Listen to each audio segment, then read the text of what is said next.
नमस्तेऽस्तु महामाये श्रीपीठे सुरपूजिते शङ्खचक्रगदाहस्ते महालक्ष्मी नमोऽस्तु ते।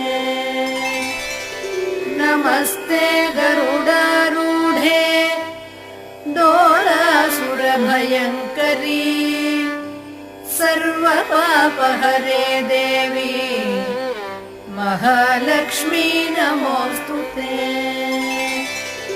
सर्वज्ञे सर्ववरदे सर्वदुष्टभयङ्करी सर्वदुःखहरे देवी महालक्ष्मी नमोऽस्तु ते। सिद्धिबुद्धिप्रदे देवी भुक्तिमुक्ति